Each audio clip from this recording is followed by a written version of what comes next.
You too. Listen, these are the best Pro iPhones ever to be released, and there's key reasons why. Listen, number one, battery sizing. Apple finally put larger batteries in their iPhone. Who would have thought that they would compete and have a 5,088 milliamp hour battery inside of the 17 Pro Max eSIM only version. The eSIM only versions have a much larger battery in comparison to SIM card variants, right? But listen, man, this is absolutely the battery king by a long shot. The battery drain and so forth in comparison to competition such as the S25 Ultra, it's just surpassing everything on the market in battery life. Now, the next reason, cameras. These cameras physically, dynamically, and in a delivery standpoint really deliver the highest end camera quality that we've seen out of any Pro models on the iPhone lineup. Not only is everything 48 megapixels and so forth, but even beyond that, the Pro recording modes, Apple ProRes, RAW, log, listen, the files are humongous, but this puts this camera array and this camera delivery in the conversation with Pro cinema cameras. Like, I can shoot RAW on some of my video cameras, but the file sizes are crazy, and I use those when I'm trying to capture high end, or I need a project where, hey, if there's any mistakes, I need to be able to edit things in post and so forth. So again, that's more in the camera technical Pro delivery, but that adds to the pro-ness of these devices, and now they're actually pro. Now, another key area, as you guys can see, there's a redesign on here. This new aluminum unibody chassis, along with the new vapor chamber, the iPhone is finally managing heat like it's never done before. iPhones have been notorious for having heat spots, high heat spots, and getting hot and getting warm to the touch during high performance. Now, these devices still get warm, don't get it twisted, but it's in a different way. Instead of all of the heat being concentrated, which is still somewhat concentrated in a specific area on all of the iPhones, because that's where the true heat is being dissipated and spread across this unibody, and you can tell. And this also equals higher performance over a longer sustained period, even outpacing the S25 Ultra quicker. Like, the S25 Ultra is dropping its performance like literally after what, 4 to 5 minutes, while the 17 Pro Max is consistently at a higher level longer. And that changes the conversation around performance. The conversation has changed around battery, and the conversation is definitely changing around cameras. So let's get into the iPhone 17 Pro Max, 17 Pro weeks later, and what it's looking like on these Pro devices. They're finally Pro, right? So obviously, big changes here in design and color offerings. Love it or hate it, I guess not everyone's feeling all of Apple's color deliveries, and I understand it because we just only received orange, blue, and a silver/white variant.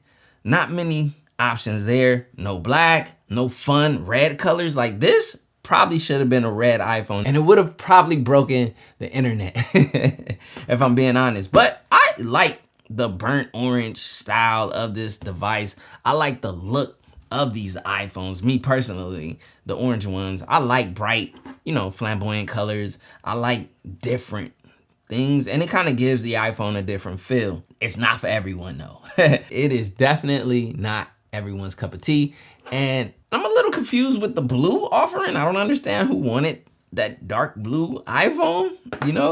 They could have went safer with a space gray, a black, like a matte black as well. But again, you guys probably have seen on the internet with the anodizing, this new gate. Like, every time there's a new iPhone, there's going to become someone looking for some type of weak point so they could create a gate and go viral. Listen, do not fall for the noise. I've been using both of these devices absolutely caseless. Now, here's the reality too. Every normal consumer or anyone who values their investment at this price point, you're going to put a case on it. So if you put a case on it, that eliminates all of this, gate nonsense, and it puts you in the tier of just peace of mind. So put a case on it. If you guys need help picking a case, I did a top accessories video. I had a part 1. I have a part 2 coming up. So more cases and more coverings that help you keep your, 17 Pros and 17 Pro Maxes looking extremely well. Now, another thing around that whole gate thing, I hate to like extend this any further than what I've spoken to, but people have forgotten that like iPhones used to be all aluminum, and we've been here before, right? But the difference was we didn't have these colors, right? We did not have bright oranges, dark blue, or whatever. Anyways, but if you want to be safer, you can go with the silver and stick there, as well as just put a case on it and you're fine. Most of you guys are going to wear a case anyway, so what are we talking about? We're talking about practice. I'm the franchise player, and we sitting here talking about practice. All right, let's carry on. AI is my favorite player too. All right, so from a design perspective, like me personally, this is one of the best built iPhones in a while. It's not better built than this. We're gonna talk about this a little later. The iPhone Air is definitely the best built iPhone to date, but from a balancing weight perspective in your hand, from a feel, from a quality, this is a hefty, thick, this is the thickest and biggest Pro model ever. And it's warranted. We got better battery, bigger battery. Everyone's been asking or saying, hey, just make the phones bigger and we'll take the bigger battery. For those of you who've ever had that opinion, hello. Apple said, hold my beer, and they gave it to you. So now these devices are no longer held back with this, Apple stigma of the past of just keeping everything slim and, ignoring thermals for form. These are actually form and function. So that's one of the things that I can speak to these devices from a pro perspective. Continuing on in design, we have this new plateau. Love it or hate it, is what it is. It's a bump, but the engineering and design choice from an engineering perspective of what this allowed, which was more battery, I'll take it all day. So plateau it up, Apple, if that gives us more battery than we've ever had on any Pro iPhone. So W. Now, we move this design to the screen. Before we get into like just talking about screen quality and things like that, the glass, you guys. This is some of the most anti-scratchable glass on any iPhone. Now you guys may know, if you don't know, you new here. Listen, I use my devices caseless and screen protectorless typically. And I typically get scratches on my iPhone screens because they're in my pocket. I'm doing it. I'm living life up with nothing. But this is one of the most scratch resistant glass fronts of any iPhone to date. It's finally at that point where you literally can go screen protectorless. Now listen, I'm not recommending that. You're not finna say CJ told me, because look, I already got a scratch. Oh, I just discovered one. So yeah, I scratch iPhone displays, apparently. Let me check this one though. Let me make sure the Pro is good though. All right, we good on the Pro. That's because, the 17 Pro been definitely on the bench this year. I'll talk more about that. But as I'm talking about how scratch resistant this device is, I realize I have a scratch. So yeah, let's put a screen protector. I don't care how hard the screen is. This is glass and it will scratch. Now carrying on into screen quality, this is that XDR Pro Super Retina, whatever, ProMotion. This is what we've known of our previous, devices. Now it's brighter this year though, 3000 nits, and that's the biggest change. Screen quality, color accuracy has always been great on Apple. So what we have from a screen delivery from the 17 Pro Max or 17 Pro is absolutely great. And it's really great this year because every device on Apple's lineup from a screen perspective now has ProMotion 120 Hertz. So it's even more easier to distinguish the Pro models as the Pro models, the regular iPhone 17 as the everybody model, and then we got that new iPhone Air as the boutique elegant model, or whatever you want to class it as, or the minimalist model, which is what I like to think of it as. So if you don't know, if you've been in a cave for years, the iPhone screens are good. They have been for years, and it continues on with the iPhone 17 Pro Max and 17 Pro. Let's talk about battery real quick, because that's one of those top topics, or that's a big reason why you'll see people choose the 17 Pro Max over anything. Well, the beautiful thing is, not only did the 17 Pro Max get a massive battery, especially in the eSIM only variant, but the 17 Pro is in the conversation as a device that if you have large phone fatigue, which is absolutely real, or you may be tired of carrying around the Max, everything is balanced between these two. And now you have battery that's top tier. Last year, the Pro models were up there, and this year it's even more. So if you want to go Pro versus a Pro Max due to sizing and you like this size better, go ahead and do it this year more than ever. Now battery. Battery king, absolutely. 17 Pro Max is the best smartphone battery on the market by a long shot. This thing, its drain capacity in comparison to the S25 Ultra and the iPhone of the past is top tier. Listen, this is the battery king, and it's as simple as that. 5,088 milliamp hours on an iPhone. I never thought that I would say that an iPhone has 5,000 milliamp hours. Yo, shout out to Apple for doing that. And carrying on, again, if you want the best battery, you're gonna go 17 Pro Max, obviously, but you can do 17 Pro and have Pro Max battery of iPhones of the past, not the 17 Pro Max. You get what I'm saying? So Pro Max battery level in a 17 Pro this year, and the best battery on the market in the 17 Pro Max. That's how we align battery, period. It's amazing. Like, battery confidence with these devices is so top tier. Literally, I'm loosey-goosey, just nonchalant about charging my battery when I have either or of these devices. And that's a great place to be within. And the battery also complements those pro activities. Like if you want to shoot Apple ProRes log for an extended amount of time, along with being a normal everyday phone user, because you're going to do all your phone stuff and then you're going to go and do the pro shoot and all that stuff. It's just a great spot to be to extend the life of these devices. But again, any heavy user can drain any battery.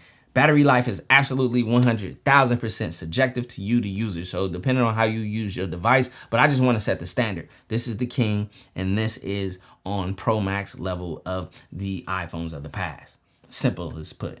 Now let's talk about performance, right?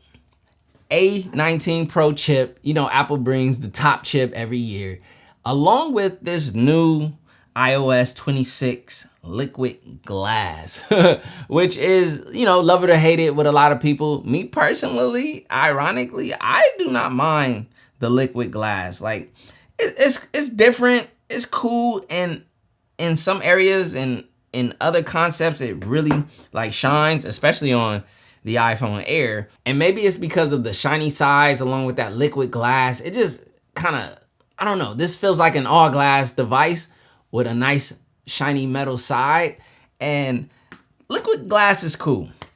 I will say this though, in the area of performance, and this is what matters. Like all that other stuff is just subjective, banter on the internet.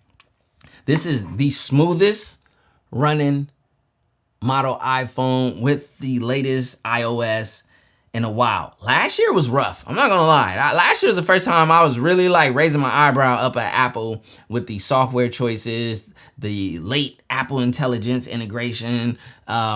Just the last iOS wasn't the best in a while, right? We were doing good, and then it just was like, whoa, a little rocky. It really had me questioning things.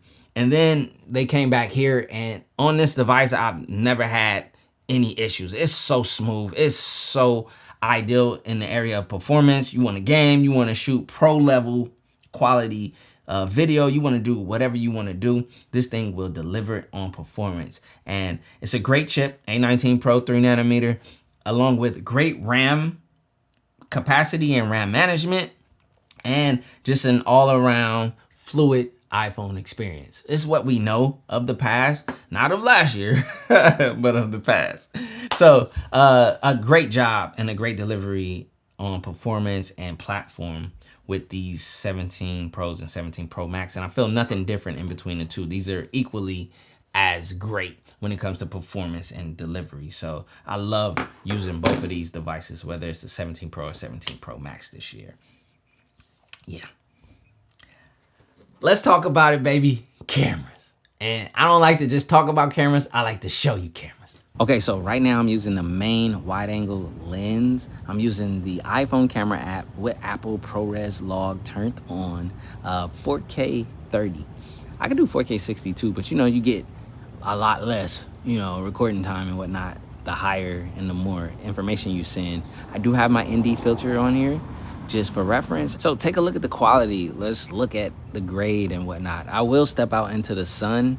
I will have to crank my ND filter and whatnot, and we'll see what we get. But right now, I also have a glow mist. I forgot. I have a mist filter as well, which takes off the digital edge. See, just pro features, pro, tools for a pro camera. Okay, direct sunlight. Well, we just lost the sun to a cloud, and that's the whole point of when you shoot outside, how the things change, and then you may need to crank down your ND filter, and you may not need as much ND and so forth. So that's the whole point of these tools and having them. Now the sun's coming back out, so I'm gonna crank the ND up more to help compensate for that.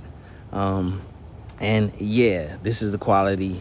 Okay, so now I just switched it to Apple Log 2 just to see what this profile is in comparison to Apple Log 1. There's a lot of new pro features happening with these devices that's going on. And yeah, it's just gonna equal crazy quality. And being able to just shoot these B-roll shots with my phone or my pro, iPhone versus me having to whip out my camera and carry it for certain shots in certain areas. Okay, so front-facing camera in the Blackmagic app, I have it set to the wide angle front-facing camera setting, and that's pretty cool. That's actually really cool.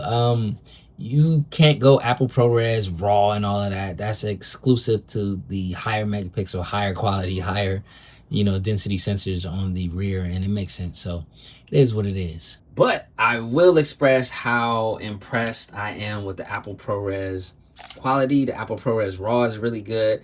I don't use Final Cut Pro. I use DaVinci Resolve, so it's a new workflow to learn. I know my Canon workflow, but Apple ProRes RAW is new.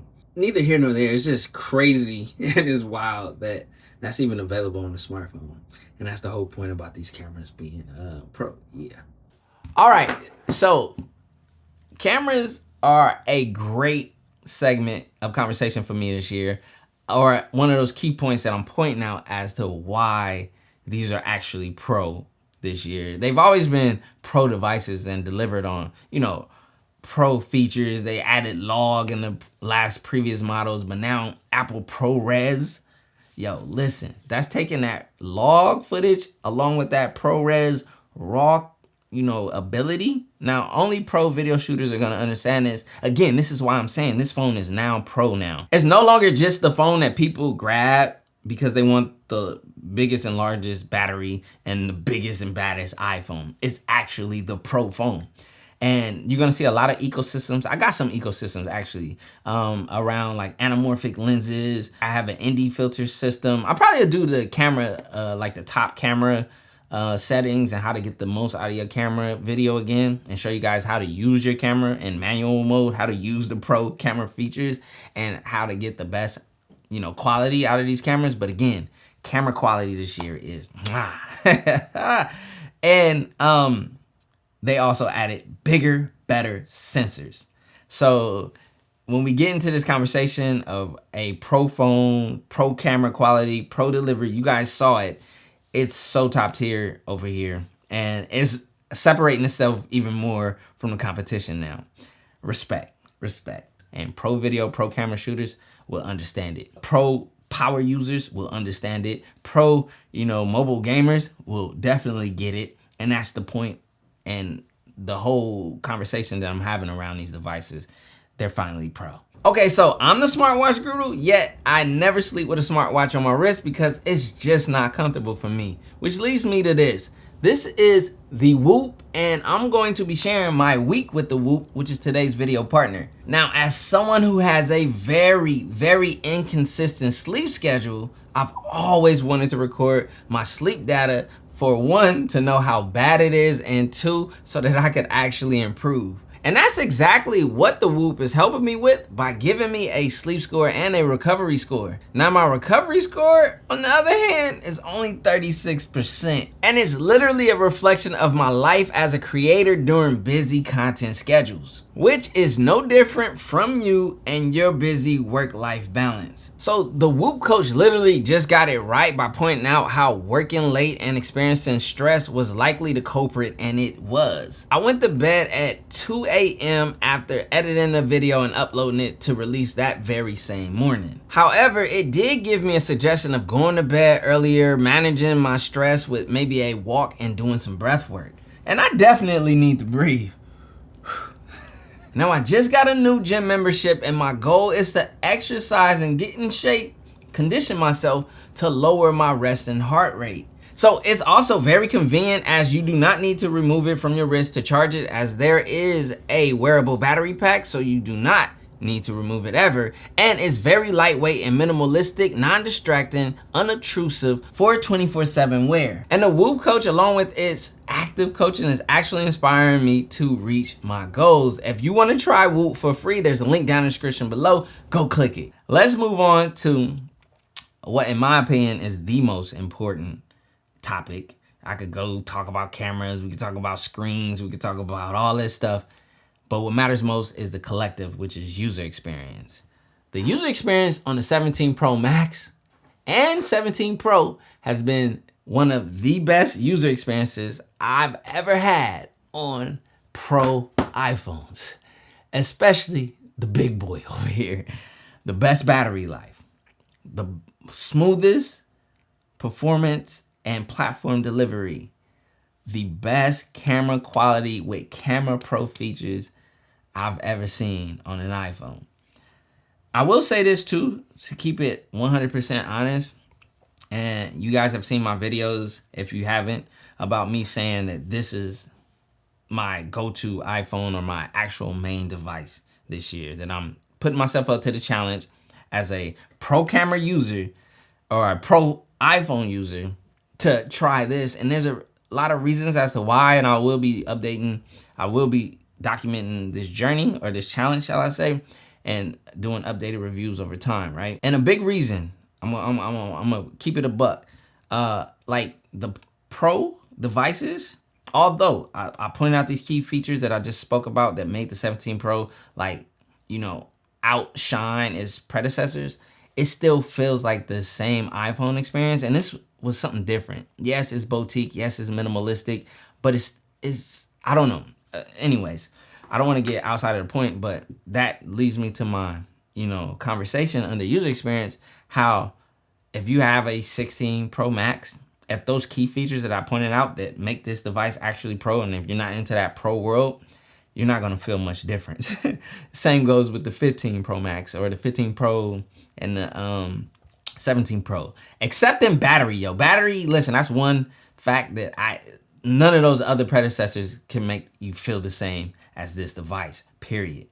And, the camera sensor, camera quality on the delivery, like even if you're just a point and shoot type of person, it's going to deliver a higher quality delivery. But it's like, is that worth, your upgrade and your money and all that stuff? That's for you to decide.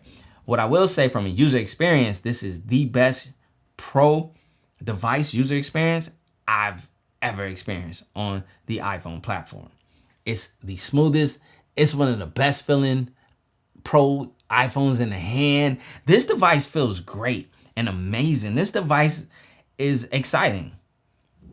Yet, I'm going to keep it honest, from like a consistent iPhone user over so many years, it's the iPhone, right? And there's nothing wrong with that. That's what Apple delivers on, a consistent user experience across the lineup year over year. It's not the most exciting times in slab smartphones right now. The most exciting smartphone experience is a foldable smartphone, in my opinion, right now. And I'm hoping that this is the predecessor and the sneak peek to a super slim foldable iPhone. Please. Because that would make the iPhone exciting to me again. Again, I know it's like, CJ, you just said that these are exciting, and they are for the pro level delivery. So as someone who will be using my 17 Pro Max as my pro smartphone device for pro capture, I use smartphones in B-roll now more than ever because they're smaller and convenient. And then I have tools. I have like lenses and things like ND filters to really take the pro level quality that's capable of these devices to that tier. And with these larger sensors in here, with the pro recording formats and things like that, this is more than ever the phone of a creator or a creative pro, more than it's ever been. And that's the whole point of what I want to speak to in this review for this device. Now, for my normal everyday users who just want the biggest and baddest battery, the longest lasting iPhone, you know, we can't say the better screen now because this screen is across the board. But again, though, the better screen, the bigger screen, the biggest screen, the biggest and baddest iPhone, you already know what you're going to grab. So you don't even need a video like this to persuade you or to convince you. It's for those people who are looking for those pro features and have true use for them. So creators, these iPhones have always been a go-to typically for creators and creatives. So again, it's just continuing on in that, on that Apple delivery that we all know. It's as simple as that. My name is CJ. I know tech, so you don't have to. I am here weeks later with the 17 Pro, 17 Pro Max, just letting you guys know that these are finally pro. So yeah, you may have noticed my devices are both SOS. Yeah, SIM cards in the air. It's going down, baby. I did have my eSIM in the 17 Pro Max to start. Eventually, I came to the conclusion after a week or so. After a week, I was like, you know what? We're going to shift into the iPhone Air Life. And yeah, this is interesting. But the question is, will it last? Will I stay here? A lot of people, or some people, let's be honest, are assuming that I'm probably, or betting that I'm going to go back here. So let's wait and see. Peace.